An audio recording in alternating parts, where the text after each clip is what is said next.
Hi, I'm Michael Romine, and this is the Houston Grass Podcast. We are nearing the end of October, and it is still really warm outside. We've had a couple of cool downs, but for the most part, I think we've broken records and or stayed near them today. I think it's almost 90 degrees, but we have a cold front that's supposed to be here in a couple of hours. It's supposed to be our first legitimate cold front that's going to bring nighttime temperatures down in the high 40s and low 50s. That's going to obviously change the game with a lot of things. The grass is still growing quite a bit right now, and everything is still really green. But this kind of cold for a few days is definitely going to, at the very least, going to slow things down. And you'll notice the growing will slow down, and the you very well, if you haven't treated for, one of the things we're going to talk about here is brown patch. If you haven't treated for brown patch, will definitely start cropping up in your yard with these cooler nighttime temperatures. So first thing I want to talk about, even though it's kind of counterintuitive for this time of year, we are talking to a lot of people, and we have sold a lot of sayonara to people that had chinch bug damage. The last real good rains we had were early in the summer. That's when it flooded and whatnot out in the hill country. That was the last time it really rained here. Other than that, it's been pretty dry for the July, August, September. Here we are in October. I think we've had like 2 days of rain or something like that, and nothing that's been really significant. So chinch bugs have definitely been an issue. We've talked to a lot of people about them. If you have chinch bug damage, it is a great time to start talking about replacing that grass. We'll talk about them a little bit here in detail in a second, but once chinch bugs move in on your yard, they kill the grass, so there is no coming back from chinch bugs. The trick is to see them and stop the patches that they create, the dead patches that they create, from spreading and treating, and then replacing that grass, because wherever they go, they kill the grass. And what happens is that Bermuda grass, most weeds definitely are going to come up. More than likely, it's going to be common Bermuda grass, and common Bermuda grass will take your yard over. So you definitely want to quash that as soon as you can. Now is a good time to go ahead, remove that grass if you had chinch bug damage. It wasn't horrible this summer, so a lot of the patches that I'm seeing around the neighborhood and whatnot are just that. They're patches. It's not entire yards, unless you had some real bad luck or really didn't water. That's probably what you're talking about. But in order to replace that grass, you've got to spray it like we always suggest that you do. You've got to spray it with Roundup or something similar. Kill that grass. Take a sod cutter or a shovel, scrape that out of there. Add a little topsoil, and then replace with the new grass. We do sell grass year round here, so we get, this time of year we start to get a lot of the phone calls. Hey, are y'all open, or is this a good time or bad time to sell grass? This is an absolutely great time to plant grass. I'm sorry, it's a good time to sell grass as well. But really the toughest months, and the only months I would try to avoid, would be June, July, and August. Here in the greater Houston area, it's just so hot that it's not a good idea to plant anything, trees, shrubs, grass included. And it's not that you can't, it's just that it's you're going to incur a heck of a water bill, because you got to water it daily a lot just to keep stuff alive. So it's just a tougher transition on stuff, on living plants and stuff that time of year. But now, as these temperatures moderate, it's a great time to plant grass for the next few months. Again, we're here all year round, even through the dead middle of winter. You can plant grass here. Yes, the grass will eventually go dormant when we get December, January, February. It'll be mostly brown, but you're in that case, you're buying a root system, and you put the grass out there, water it in real good. Doesn't take much water after that. Usually Mother Nature gives us enough rains during the winter time to sustain that grass, and then it comes out pretty and green in the springtime. So now is a great time to install grass because of those moderate temperatures if you've got some chinch bug damage. The biggest thing that we talk about in this time of year comes around, we usually start talking about it in September. It's October and November as well, probably I would say, is brown patch season. We'll see it.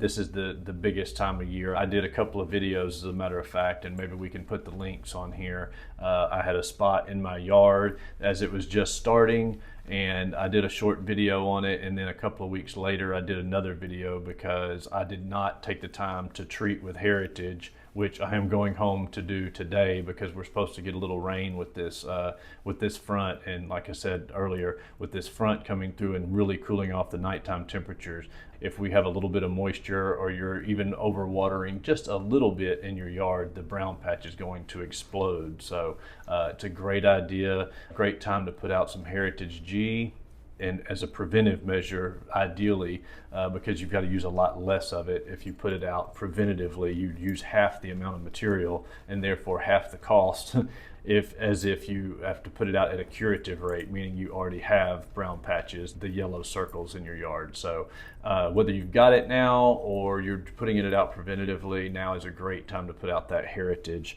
The way you know you've got brown patches, of course, those and again, maybe we can link some pictures here, but you've got the circular, mostly circular areas, and you get the bright yellow on the edges of those circles. You get the bright yellow blades of grass, and that's how you know that the brown patch is actually active. The way you know you have stopped brown patch, or that it is just quit because the grass has stopped growing or it's going dormant or whatever, is the whole circle is the same uniform kind of brown color. You don't have the bright yellow edges. That means that it is inactive. So you'll know if you're doing any good there or not. Let's see. Also, speaking of other things that we need to be putting out right now, we definitely need to be putting out the Barricade Pre-emergent. It's product by Nitrophos. We sell bags of that. It's the smaller bags. It doesn't take a whole lot. It's the 4th application for the year that you're putting out right now, and it's kind of a mid-October to mid-November time frame is when we're supposed to put that out. And what that does is it keeps the winter weeds from germinating. So when those winter weed seeds hit the dirt and they start to germinate, that's what they will do if you haven't put out some of this Barricade. And it's not 100% keeps every weed out of your yard, but like the annual bluegrass, the clovers, the ryegrasses and stuff like that, what it does is it creates a protective layer across the top of the dirt basically, and it keeps those weed seeds from germinating and keeps the weeds out of your yard over the winter. So now is definitely the time to be doing that. It's also, if you haven't done it already, again, I would say probably through November, ideally mid-November. Again, the Nitrophos Fall Special Fertilizer, the brown bag, you definitely need to get that out as well. People hear fertilizer and people come up to the window every day and ask us, well, I want to green my yard up. Now is not the time to be greening your yard up. The reason you're fertilizing is to give that plant the nutrients that it needs. If you'll notice, you'll look on the bag and it's a really low nitrogen number. Nitrogen is what greens grass up, and we're not trying to do that right now. We're trying to strengthen the root system and the plant itself so that it makes it through the winter and then it comes out strong in the springtime. So that is the purpose of a fall fertilization, not to green things up or anything like that. As I mentioned earlier, now is a great time to install grass of any kind in our part of the world. We do have the reduced heat, and the moderate temperatures means a smaller water bill, and the plant just thrives more in those and takes off better in these more moderate temperatures than it does when the sweltering summer heat. So again, we're here year-round except for the week of Thanksgiving and the week of between Christmas and New Year. So other than that, you can call us, pick our brains. If you need some pieces or pallets of grass, we're here to answer questions or get those orders filled or deliver it to you. Or we're there. Our contractor Omar is available to install it all those times of the year as well. Keep that in mind if you're looking for grass. Some things I'll mention kind of in closing here. It is definitely time to drop the water back on the yards. the grass just isn't growing as much. The days are shorter. The plant is not taking up as much water. So if you had to bump the water up, which a lot of us did when it got really hot and really dry this summer, it's time to decrease that watering by a percentage. I don't know whatever. I'll tell you, for example, at my house, when it got really hot, I would go to watering how we talk the pop-up heads. I keep the time of my zones the same year round. The pop-up heads, the ones that pop up and stay in a stationary spot, they don't move, those are set for 15 minutes. And my rotor heads are the ones that pop up and move back and forth. Those are set for 25 minutes. And I do the office here the same thing. Twice a week is what I do, but when it gets really hot and really dry, I bump that to 3 times a week. Now is the time to bump that back to twice a week. If you're watering with a water hose and whatnot, you probably whatever you're watering, you can probably cut that in half, or at least by a third, I would say. Drop that water back. It will help keep the brown patch away. Excessive water is one of the ingredients it takes to kick that brown patch off. So if you can drop that water back, that's a great idea. There's no sense in wasting water, and the grass just doesn't need it. As a matter of fact, it can hurt it. And if you did adjust your mowing height up fairly decently during this moderate temperature time, you probably could bring it down a little bit if you just like the looks of it a little bit. However, I will say that when we do get closer to what we would call winter here, it would be a good idea to increase that mowing height again, in case we get those cold temperatures at some point. That'll help protect those roots and stuff like that. So it kind of depends if you're depending on how much you want to mess with your mower and stuff like that. We are kind of coming to the end of pest and fungus season. Until that grass goes totally dormant, you could have to battle the brown patch a little bit. But as we get more consistent cold fronts and it's cooler and whatnot, those problems will start to decrease.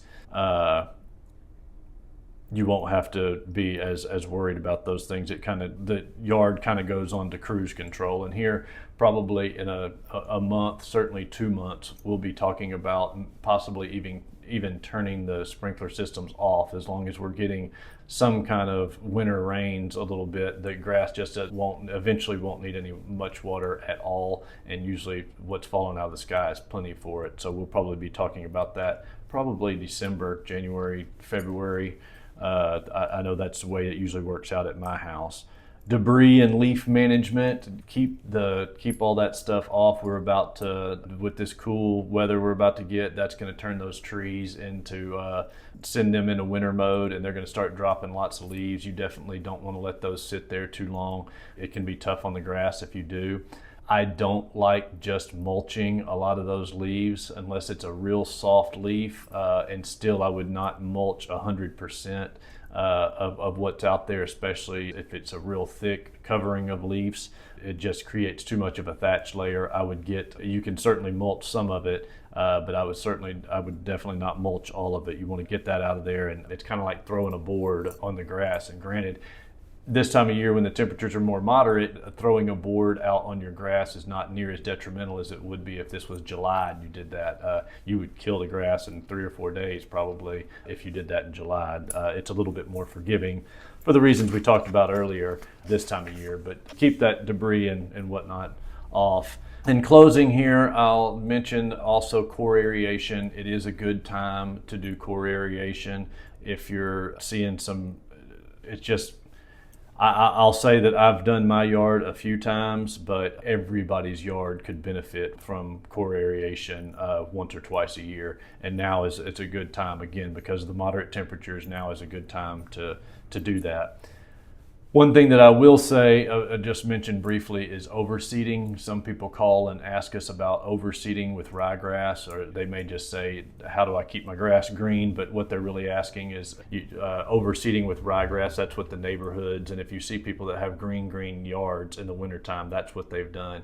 We don't do it at our farm, and we don't recommend it because basically in the springtime, both of those plants, the St. Augustine or Bermuda grass, whatever you have planted in your yard, is jockeying for the same nutrients that ryegrass is still is looking for. They both need water, they both need fertilizer, and they're looking for the same things out of the dirt. So when both of them start growing in, say, March, the grass that is in your yard is having to work harder to get to steal it from the ryegrass, and the ryegrass usually lasts through about early May before the heat finally kills it. So anyway, it can be kind of tough in springtime for your regular grass, whatever is there year round, to come out. So we stay away from overseeding. We say let it go brown and leave it alone, and enjoy the not having to mow it every week and whatnot is what we recommend. I think that's all I've got here. We'll talk about